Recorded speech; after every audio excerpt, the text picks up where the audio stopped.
দেখুন, আমরা যে ইউপিভিসির র মেটেরিয়ালটা বিক্রি করি, সেই র মেটেরিয়ালটা বিক্রি করে আমাদের সমস্ত অথরাইজড চ্যানেল পার্টনাররা কেটে কেটে এক একটা উইন্ডো বা ডোরস তৈরি করে। এবং সেই উইন্ডো বা ডোরসের বেশ কিছু টেকনিক্যাল জিনিস আছে যেটা অনেককে জানে না, আমি সেগুলোকে আজকে ডেসক্রাইব করে দিচ্ছি। প্রথম কথা, একটা ইউপিভিসির জানলা বা দরজা যখন কোনো মানুষ লাগায়, নিশ্চয়ই তারা একটু অ্যালুমিনিয়ামের থেকে বেশি পয়সা দিয়েই লাগায়। এটা একটা প্রিমিয়াম প্রোডাক্ট। কেন এটা প্রিমিয়াম বলা হয়? কারণ একটা জানলা বা দরজা যখনই কোনো একটা জায়গায় আমরা ইনস্টলেশন করে দিচ্ছি, সেই ইনস্টলেশনটা করার সময় আমরা তাদেরকে বলি যে এটা ডাস্ট প্রুফ, সাউন্ড প্রুফ এবং রেন প্রুফ।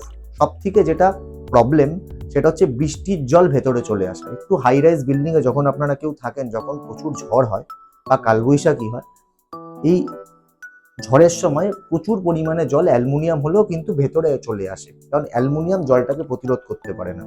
কিন্তু আমাদের এই যে ইউপিভিসির যে জানলাটা করা হচ্ছে, সেই ইউপিভিসির জানলার মধ্যে এই যে নিচে যে সিল স্পেসটা আছে, এটা কিন্তু 5 ডিগ্রি একটা অ্যাঙ্গেলে আছে, একটা 5 ডিগ্রি অ্যাঙ্গেলে করা আছে। দুটো সিল স্পেসই কিন্তু 5 ডিগ্রি করে অ্যাঙ্গেল করা আছে। যখন এর মধ্যে বৃষ্টির জল পড়বে, আমরা এখানে ড্রেনেজ সিস্টেম করে দিই। যখনই জলটা পড়ে অটোমেটিক্যালি বাইরের দিকে এটা চলে যায়। এটাই হচ্ছে টেকনিক্যাল। এটা অনেক কোম্পানিতে থাকে না, আজকালকার দিনে ছোট বড় অনেক কোম্পানি আসছে। কিন্তু আপনারা দেখলেই বুঝতে পারবেন যে এটা 3 ট্র্যাকের মধ্যে যখনই কোনো জল পড়বে, তাটা কিন্তু একটু এরকম ঢাল মতো করা থাকে। এখন কোনো কোম্পানিতে মনে করুন ঢাল করা থাকে না, কারণ অনেক জায়গায় বৃষ্টিপ্রবণ এরিয়া না, বা বৃষ্টি হলেও কন্টিনিউয়াসলি স্লো ভাবে বৃষ্টি হচ্ছে, সেই জন্য ওটাকে স্ট্রেট করা থাকে। কিন্তু পাহাড়ের ওপর যেখানে হাই উইন্ড প্রেশার, সেসব জায়গাতে কিন্তু এই ইউপিভিসিটা লাগানো হবে, সেই কথা ভেবেই কিন্তু আমরা এই ধরনের ডিজাইন দিয়েছি। 2 নম্বর অ্যাডভান্টেজ হচ্ছে ইকোনমিক সিরিজের রাউন্ড বিডিং, যেটা কোনো কোম্পানিতে নেই, আমাদের কোম্পানিতে আছে এই ধরনের রাউন্ড বিডিং। রাউন্ড বিডিং এর কেন লাগানো হয় আর স্কোয়ার বিডিং এ বা কেন লাগানো হয়, সবার আগে এটা আপনাকে জানতে হবে। রাউন্ড বিডিং এর যে অ্যাডভান্টেজ সেটা হচ্ছে যে রাউন্ড বিডিং সবসময় 5 mm বেশি গ্লাসকে গ্রিপ করে। আপনার দেখতে একটা, যদি আপনি 55 mm এর পাতলা স্যাশও লাগান, তার বছরও কিন্তু 20 বছরের গ্যারেন্টি থাকে তার উপরে। এই পাতলা স্যাশের থেকেও যদি আপনি বিডিংটা লাগিয়ে দেন, তাহলে কিন্তু সেই 55টা কিন্তু 62 mm হয়ে যায়। সুতরাং এই 7 mm ইনক্রিজ হয়ে যায়। তো এই হচ্ছে আমাদের রাউন্ড বিডিং। আর রাউন্ড বিডিং এ কিন্তু ধুলো পড়ে না, নোংরা পড়ে না, আপনার ডাস্ট কিন্তু একবার মুছলেই পুরো রাউন্ড বিডিংটা ক্লিন হয়ে যায়। স্কোয়ার বিডিং একটু ওল্ড ফ্যাশন, স্কোয়ার বিডিং লাগাতে সুবিধা, রাউন্ড বিডিং কিন্তু কাটতে একটু অসুবিধা হয়, কিন্তু ফিনিশিং কিন্তু অপূর্ব দেখতে লাগে। স্কোয়ার বিডিং এ ধুলো জমবে, স্কোয়ার বিডিং এ অবশ্যই একটু ওপর দিকে একটু টাইট গ্রিপ হয় রাউন্ড বিডিং এর থেকে, বাট স্কোয়ার বিডিং একটু ওল্ড ফ্যাশন। যদি আপনার বাড়িকে নতুন করে সাজাতে হয়, তাহলে কিন্তু ইনোভিশন কোম্পানিতে আপনাকে আসতে হবে। এই রাউন্ড বিডিং আমাদের কাছে অ্যাভেলেবেল। আর কেসমেন্টের যে রাউন্ড বিডিং, সেটা আমরা এরকম কার্ভ করেছি। বিডিং এর ফাংশন হচ্ছে গ্লাসটাকে ধরে রাখা। এই 4টে পাশে যে গ্লাস আছে, এই গ্লাসটাকে টাইট করে ধরে রাখাই হচ্ছে বিডিং এর কাজ কারবার। তো এই বিডিং আর একটা ইউপিভিসির সৌন্দর্য, একটা ইউপিভিসির লুকস আপনারা যখনই দেখবেন, সেটা ডিপেন্ড করছে হচ্ছে বিডিং এর ওপর আর এর ওয়েল্ডিং এর ওপর, এই দুটো জিনিসের ওপর। তাই আমি সবাইকে সাজেস্ট করি যে ওয়েল্ডিংটা যেন প্রপার করা হয় আর বিটটা যেন প্রপারভাবে কাটিং করা হয়। তাহলে এই দুটো যদি কাটিং ঠিকঠাক করা হয়, তাহলে প্রপারলি একটা ইউপিভিসির সৌন্দর্য চলে আসে অটোমেটিক্যালি।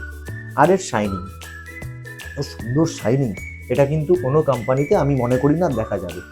আরেকটা ব্যাপার যেটা খুব বাজে কনসেপ্ট এখনো অনেকের মধ্যে ঢুকে আছে, আমি সেটা দেখি, সেটা হচ্ছে যে 4x5 একটা জানলা বা 4x4 জানলা তারা সবসময় 3 ট্র্যাক করে দিতে চায়। এটা করবেন না। কেন করবেন না? প্রথম কথা হচ্ছে, এক হচ্ছে আপনার কস্টিংটা বেশি পড়বে। 2 নম্বর হচ্ছে এই যে গ্লাসের পরিমাণ ইউপিভিসিতে যত বেশি থাকে, তত লুকসটা দেখতে সুন্দর হয়। আপনারা নিজেরাই দেখতে পাচ্ছেন যে একটা 4x4 জায়গা, এখানেও একটা 4x4 জায়গা, এখানে 3 ট্র্যাক দেখানো হয়েছে, এখানে 2 ট্র্যাক দেখানো হয়েছে। 3 ট্র্যাক যখন এইটুকু জায়গার মধ্যে আসছে, এর মধ্যে কিন্তু ভিউতে অনেক অবস্ট্রাকশন চলে আসছে। এই মোটা মোটা বিটগুলো চলে আসছে 60 mm, যেটা একটা ভিউতে অবস্ট্রাক্ট করছে। লোকের ধারণা আমি একটু বেশি ওপেনিং পাবো। 66% ওপেনিং 3 ট্র্যাকে পাওয়া যায়, 50% ওপেনিং 2 ট্র্যাকে পাওয়া যায়। এই যে 16% ওপেনিং, এটাও কিন্তু একদমই আসে না। তার কারণ হচ্ছে আমরা এখানে বাম স্টপার লাগিয়ে, বাইরের দিক করে বাম স্টপার থাকে। বাম স্টপারে কিন্তু কখনো পুরোটা ওপেনিং হয় না, সুতরাং বাম স্টপার লাগানোর পরও মোটামুটি হয়তো 55%-এর মতো ওপেনিং চলে আসে। তো এটা কোনো ডিপেন্ড করে না। টু ট্র্যাকের সৌন্দর্য বেশি, ঘরের লুক বেশি, জানলাটা খুললে আপনার হাওয়া আসবে, ডাস্ট আসবে, রেন আসবে, জানলাটা বন্ধ থাকলে কিছুই আসবে না। বাট লুকসটা কিন্তু একটা মেজর জিনিস, যেটা ডিপেন্ড করে একটা সৌন্দর্য, একটা ইউপিভিসির ওপর। কেন আপনি ইউপিভিসি লাগাচ্ছেন, এই হচ্ছে একটা প্রোডাক্ট যেটা দিয়ে আপনি ইউপিভিসি লাগাতে পারবেন। এবং আমি সবসময় মনে করি যদি 6 ফুটের ওপরে উইথ হয় তখনই আপনি, বা 6 ফুট উইথ হয় তখনই আপনি 3 ট্র্যাক যাবেন। তার আগে কিন্তু ইউপিভিসিতে 2 ট্র্যাক উইন্ডো আমি সাজেস্ট করি, 2 ট্র্যাক উইন্ডো করে নেওয়াটাই বেটার। 3 ট্র্যাক, 2 ট্র্যাক, আমাদের কাছে অনেক ধরনের সিরিজ আছে, ইকোনমিক সিরিজ, পিরামিড সিরিজ। এই দুটো সিরিজের মধ্যে আমরা বেশ কিছু পাল্লার পরিমাণ রেখেছি। ইকোনমিক সিরিজে 55 mm, 66 mm আর 86 mm। 86 mm হচ্ছে ডোরের ক্ষেত্রে, যদি ব্যালকনির মধ্যে কোনো স্লাইডিং ডোর আছে সেক্ষেত্রে আমরা ইউজ করি। তো এই যে প্রোডাক্ট, আমাদের এই প্রোডাক্টের ডিটেলস আপনারা যদি আরো জানতে চান, বা আপনারা যদি নিজের ঘরে লাগাতে চান, বা আপনারা যদি নিজে ব্যবসা করে বানাতে চান, মেশিন প্রোফাইল রিইনফোর্সমেন্ট হার্ডওয়্যারের একমাত্র সলিউশন হচ্ছে ইনোভিশন কোম্পানি। আপনারা চলে আসুন, যোগাযোগ করুন আমাদের সাথে, আমরা সর্বরকম ভাবে আপনাকে সাহায্য করব, হেল্প করব। এই হচ্ছে আমাদের ধারণা। Thank you.